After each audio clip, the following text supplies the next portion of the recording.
ఓం గంగణపతే నమ ఐం సరస్వత్యే నమ శ్రీమాత్రే నమ క్రీం క్రీం మహాకాళికాయ నమ ఓం నమ శివాయ శివాయ గురువే నమ దుర్గాయ నమ త్రాం దత్తాత్రేయాయ నమ యా దేవీ సర్వభూతేషు మాతృరూపేణ సంస్థిత నమస్తస్యై నమస్తస్యై నమస్తస్యై నమో నమః క్లీం కృష్ణాయ గోవిందాయ గోపీ జనవల్లభాయ శ్రీకృష్ణ పరబ్రహ్మణే పరంజ్యోతిషే నమ. జయ గురు దత్తాత్రేయ నమ. యూట్యూబ్ ప్రేక్షకులకు అందరికీ కూడా నమస్కారం అండి. నేను పాలపర్తి గురునాథ శర్మ, జ్యోతిషం వాస్తు సిద్ధాంతిని. మీకంతా కూడా గోచారరీత్యా గ్రహాల యొక్క స్థితిగతి కలయిక, ఖగోళ శాస్త్రంలో గ్రహాల యొక్క ప్రభావం అంతా కూడా ఈ యొక్క గోచార చక్రవశాత్తు మీకంతా కూడా ఎటువంటి ప్రభావం చూపిస్తున్నాయి. గోచార చక్రంలో ప్రధానంగా డిసెంబర్ నెల మాస ఫలితాల్లో భాగంగా మీకంతా కూడా చూసుకుంటే ప్రధానంగా ధనస్సు రాశిలో అంతా కూడా చతుర్గ్రహ కూటమి అంతా కూడా సంభవిస్తుంది.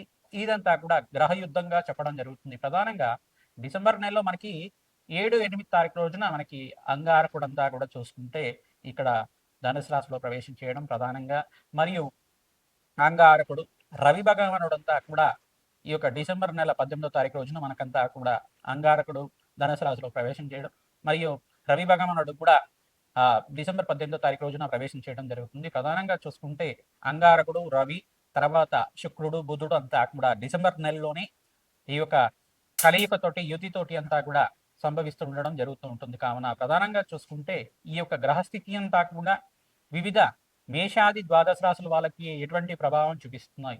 స్వల్పంగా మిశ్రమైన ఫలితాలు ఇస్తూనే ఇక్కడ బృహస్పతి యొక్క శుభ దృష్టి అంతా కూడా స్వరాశి అయిన ధనుసు రాశి మీద పడడం వల్ల సమతపక దృష్టి అనేది ఉంటుంది. 5వ తారీఖు రోజున ఈ యొక్క బృహస్పతి అంతా కూడా డిసెంబర్ 5వ తారీఖు రోజున నుంచి ఈ యొక్క అతిచారం నుంచి తిరోగమనంలో అంతా కూడా ఈ యొక్క మిథున రాశిలో సంచారం చేయడం, మళ్ళీ జూన్ 14వ తారీఖు దాకా అక్కడ స్థిరంగా ఉంటారు. ప్రధానంగా బృహస్పతి శుభ వీక్షణ అనేది ఉంది. కావున మేషాది ద్వాదశ రాశుల వాళ్ళకి ఈ చతుర్గ్రహ కూటమి ప్రభావం అంతా కూడా ఏ రకంగా ప్రభావం చూపబోతున్నాయి అనేది విశ్లేషణ చేయడం తెలుసుకుంది. మరి ఈ యొక్క వీడియో అంతా కూడా మొత్తం చూడండి.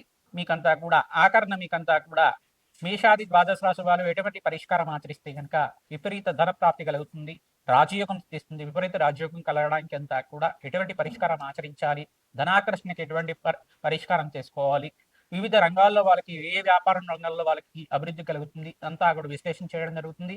అందరూ కూడా వీడియోని స్కిప్ చేయకుండా చూడండి. తద్వారా మీకంతా కూడా పరిష్కారం లభిస్తుంది, అష్టైశ్వర ప్రాప్తి కలుగుతుంది. దత్తాత్రేయ స్వామివారి అనుగ్రహం వల్ల మీకంతా కూడా అనంత పుణ్య ప్రాప్తి కలుగుతుంది. కావున విశేషంగా మీకంతా కూడా చెప్పడం జరుగుతుంది. ప్రతినిత్యం కూడా మీరు ఈ యొక్క నవగ్రహారాధన విశేషంగా ఆచరించాలి. మరియు నవగ్రహాలకి జపాలు దానాలు చేసుకోవడం వల్ల గ్రహశాంతి కలుగుతుంది. మరియు యజ్ఞ హోమాది కార్యక్రమాలు ఆచరించడం వల్ల నవగ్రహ శాంతి కలుగుతుంది.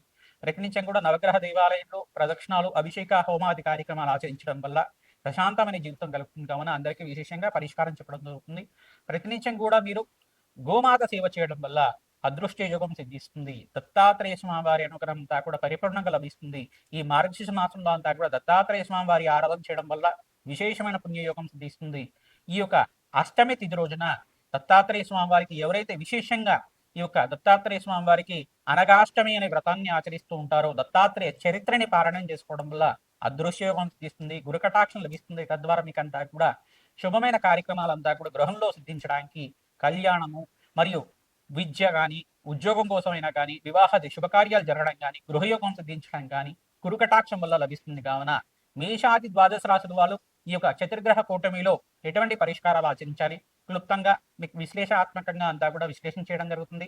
ప్రతినిత్యం కూడా దత్తాత్రేయాయ స్మరణ మాత్రైన సంతుష్టాయ నమః ఇటువంటి నామాన్ని జపాన్ని ఆచరించండి. తద్వారా నామస్మరణ మాత్రం చేత దత్తాత్రేయ స్వామి వారి అనుగ్రహం అంతా కూడా పరిపూర్ణంగా లభిస్తుంది. కావున విశేషంగా చెప్తున్నాం, మీ జన్మ జాతకమే ప్రధానమైన జాతకంగా ఉంటుంది. ఈ జన్మ జాతకంలో ఎటువంటి జాతకంలో ఉండే దోషాలకంతా కూడా పరిష్కారం ఆచరించడం వల్ల శుభయోగం సిద్ధిస్తుంది. కావున విశేషంగా అందరికీ కూడా చెప్తున్నాం. ప్రధానంగా గోచార చక్రం అనేది మనకు గ్రహాల యొక్క స్థితిగతి కలయిక వాటి ప్రభావం అంతా కూడా విశ్లేషణ చేస్తుంది. జన్మ జాతకమే ప్రధానమైన జాతకం ఉంటుంది. మీ జాతకంలో ఉండే గ్రహ దోషాలకి పరిష్కారం ఆచరించాలి. మరియు గోచార చక్రంలో ఉండే గ్రహాలకు కూడా వాటి ప్రభావం మన జాతకం మీద లేకుండా వాటికి కూడా శాంతి కలిగే విధంగా చేసుకోవడం వల్ల శుభయోగం సిద్ధిస్తుంది, అదృష్టయోగం కలిసి వస్తుంది, గురుకటాక్షం లభిస్తుంది. మీకంతా కూడా అష్టైశ్వర ప్రాప్తి కలగడానికి ఆస్కారం ఉంటుంది. సింహరాశి జాతకులకి గోచార రీత్యా డిసెంబర్ నెల మాసపంచాల భాగంగా ప్రధానంగా చతుర్గ్రహ కూటమి సంభవిస్తుంది. డిసెంబర్ నెలలో అంతా కూడా అంగారకుడు, రవి భగవానుడు, బుధుడు, శుక్రుడు, అంతా కూడా కలయికతోటి చతుర్గ్రహ కూటం అంతా కూడా డిసెంబర్ నెలలో సంభవిస్తుంది. ప్రధానంగా గ్రహస్థితి అంతా కూడా చూసుకుంటే మిశ్రమైన ఫలితాలు ఇవ్వబోతున్నాయి. మాసాంతంలో విశేషంగా అమావాస్య తర్వాత మరియు 18వ తారీఖు తర్వాత విశేషమైన రాజయోగం సిద్ధించడానికి సింహరాశి వాళ్ళకి అంతా కూడా అదృష్ట యోగం కలిసి రావడానికి ఆస్కారం ఉంటుంది. ప్రధానంగా ఇక్కడ సూర్య భగవానుడు అంతా కూడా శుక్రుడితో పాటు కలిసిన వేళ మీకంతా కూడా మిశ్రమైన ఫలితాలు ఇస్తున్నారు. ప్రధానంగా సూర్య భగవానుడికి ప్రధానంగా సూర్య నమస్కారాలు ఆచరించడం విశేషమైన పుణ్యయోగం సిద్ధిస్తుంది. ప్రధానంగా గోధుమ పిండి కానీ గోధుమలు కానీ బ్రాహ్మణోత్తులకు దానం చేయడం వల్ల రాజయోగం సిద్ధిస్తుంది. ప్రధానంగా సూర్యాయ నమ, అర్కాయ నమ, మిత్రాయ నమ, భానాయ నమ, పూషాయ నమ, మార్తాండాయ నమ, ప్రచండ తేజే నమ, ఆరోగ్యకర్తే నమ, సర్వలోక పితామహాయ నమ, భానవే నమ అనే నామాలతోటి ప్రతినిత్యం కూడా సూర్య నమస్కారాలు ఆచరించండి. సూర్య భగవానుడికంతా కూడా ప్రీతికరంగా అర్ఘ్య ప్రదానం చేయండి. తద్వారా రాజయోగం సిద్ధించడానికి ఆస్కారం ఉంటుంది. ప్రతినిత్యం కూడా సూర్య నమస్కారాలు చేసుకుంటే కనుక సవిత్ర సూర్యనారాయణ స్వామి అనుగ్రహం అంతా కూడా శీఘ్రంగా లభిస్తూ ఉంటుంది.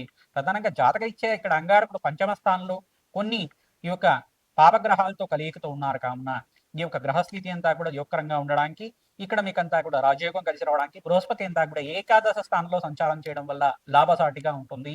28వ తారీఖు తర్వాత మీకంతా కూడా శుభవార్త వినడానికి ఆస్కారం ఉంటుంది. విశేషమైన పుణ్యయోగం సిద్ధిస్తుంది. ప్రతినిత్యం కూడా అప్పుల బాధల నుంచి బయటపడడానికి కానీ సకల కార్యసిద్ధి కలగడానికి కానీ మార్గశిష మాసంలో అష్టమి తిథి రోజున విశేషంగా అనగాదేవికి ప్రీతికరంగా అనగాష్టమి అంతా కూడా సంభవిస్తుంది. దత్తాత్రేయ స్వామి వారి చరిత్రని పారాయణం చేయండి. దత్తాత్రేయ స్వామి వారి పూజన ఆచరించండి. గురువారం రోజున విశేషంగా ఎవరైతే దత్తాత్రేయ కవచాన్ని కానీ దత్తాత్రేయ సహస్రనామాలు కానీ దత్తాత్రేయ చరిత్ర కానీ పారాయణం చేసుకుంటూ ఉంటారు రాజయోగం సిద్ధిస్తుంది. సకల మనోవాంఛలంతా కూడా తీరడానికి ఆస్కారం ఉంటుంది. దత్తాత్రేయాయ స్మరణ మాత్రేణ సంతుష్టాయ నమః నామాన్ని జపాన్ని ఆచరించండి. రాజయోగం సిద్ధిస్తుంది. సకల కష్టాల నుంచి బయటపడడానికి ఆస్కారం ఉంటుంది. విశేషంగా దత్తాత్రేయ స్వామి వారికి ప్రీతికరంగా మీరు ప్రతినిత్యం కూడా గోమాత సేవని ఆచరించండి.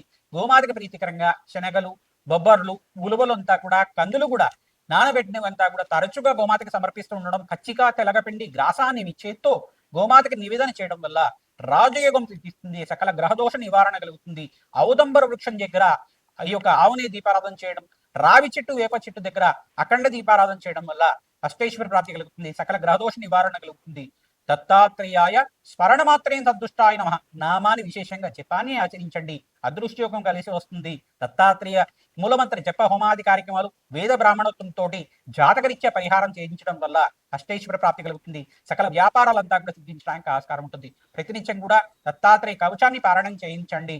అదృష్టయోగం కలిసి వస్తుంది. మాసాంతంలో మీకు అంతా కూడా రాజయోగం ఉంది. తద్వారా మీరంతా కూడా పరిష్కారం ఆచరించండి. శ్రీమాత్రే నమః. మేషాది ద్వాదశ రాశుల వాళ్ళకి డిసెంబర్ నెల మాస ఫలితాల్లో భాగంగా చతుర్గ్రహ కూటమి సంభవిస్తున్నది. మీకంతా కూడా సంపూర్ణ ఫలితాలంతా కూడా విశ్లేషణ చేయడం జరిగింది. ప్రధానంగా చూసుకుంటే జపహోమాది కార్యక్రమాల్లో భాగంగా జన్మ జాతకమే ప్రధానమైన జాతకంగా ఉంటుంది. జపహోమాది కార్యక్రమాల్లో భాగంగా ప్రధానంగా రాజశ్యామల మూలమంత్ర జపాలు అంతా కూడా ఆచరించడం వల్ల విశేషమైన రాజ్యప్రాప్తి కలగడానికి ఆస్కారం ఉంటుంది. దత్తాత్రేయ స్వామి చరిత్రనంతా కూడా ఈ మాసంలో మార్గశిష మాసంలో విశేషంగా పారాయణం చేయడం వల్ల అదృష్ట యోగం సిద్ధించడానికి ఆస్కారం ఉంటుంది. అనగా వ్రతం అనేది సంభవిస్తుంది. అనగా వ్రతం రోజున ప్రధానంగా అనగాష్టమి వ్రతాన్ని అంచాగా దేవాలయ ప్రాంగణంలో ఎవరైతే ఆచరిస్తూ ఉంటారో అదృష్ట యోగం సిద్ధించడానికి వివాహాది శుభకార్యాలు జరగడానికి ఆస్కారం ఉంటుంది. దత్తాత్రేయ స్వామి వారి మూలమంత్ర హోమాది కార్యక్రమాలు ఆచరించండి. అదృష్టకాలంగా చెప్పడం జరుగుతుంది. శనగలంతా కూడా దానం చేయడం వల్ల అదృష్ట యోగం సిద్ధిస్తుంది. ప్రతినిత్యం కూడా బీదవాళ్ళకి అన్నదానం చేయడం, దేవాలయ ప్రాంగణంలో విస్తరించం కూడా అన్నదానం చేయడం, గోమాత పూజను ఆచరించడం వల్ల అదృష్టకాలంగా చెప్పడం జరుగుతుంది. ఈ యొక్క దత్తాత్రేయ స్వామి వారి జన్మ చరిత్రనంతా కూడా పారాయణ చేయండి. అత్రి మహాముని అనసూయ దేవి యొక్క చరిత్రనంతా కూడా పారాయణ చేయండి. మీకంతా కూడా దత్తాత్రేయ స్వామి వారి త్రిపుత్రాత్ముడు ప్రధానంగా బ్రహ్మ విష్ణు మహేశ్వర స్వరూపంగా అవతారం ఈ రకంగా ఎత్తారు.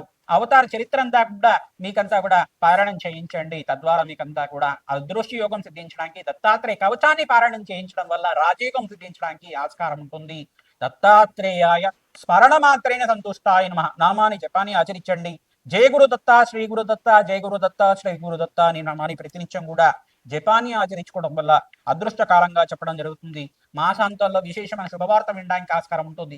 ఆకస్మిక ధనలాభం సిద్ధించడానికి మేషాది ద్వాదశ రాశుల వాళ్ళకి ప్రతినిత్యం కూడా దత్తాత్రేయ ఆరాధన చేయడం వల్ల అదృష్ట యోగం సిద్ధిస్తుంది. శ్రీమాత్రే నమః.